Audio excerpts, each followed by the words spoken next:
জীবনের সবকটা দিন সহজ হবে না। কিছু কিছু দিন এমন আসবে যে দিনগুলোই বেঁচে থাকা খুব কঠিন মনে হবে। গলার কাছে এসে জমে বসবে একটা দম বন্ধকর কষ্ট। অন্ধকার গিলে খেতে আসবে, আর লড়াই করার শক্তি থাকবে না। ক্লান্ত লাগবে খুব। বিষাদের ভারে নুয়ে যাবে কাঁধ, ভিজে যাবে চোখ। ভেতরে চিৎকার জমবে, তবু গলা থেকে একটা টুঁ শব্দ বের হবে না। পরিপাটি করে সাজানো বাইরের মানুষটার মনের মধ্যে চলতে থাকবে তুমুল ভাঙচুর। সবটা বলে হালকা হতে পারার মতো একটা মানুষ থাকবে না। জড়িয়ে ধরে শান্তি পাওয়ার মতো একটা বুক থাকবে না। পাশে বসে মাথা রাখার মতো একটা কাঁধ থাকবে না। বিছানায় শুয়ে চোখ বুঝলেই ঘুমিয়ে পড়ার মতো শান্তি থাকবে না।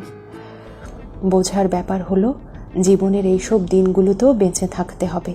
চোখ মুছতে হবে, হাসি হাসি মুখে সৌজন্য বিনিময় করতে হবে, কাজে যেতে হবে, দুদিকে তাকিয়ে রাস্তা পার করতে হবে, বাড়ি ফিরে খাবার টেবিলে বসতে হবে, ঘুমানোর চেষ্টা করতে হবে এবং নিজেকে নিজেই মনে করাতে হবে এই অন্ধকার চিরস্থায়ী নয়।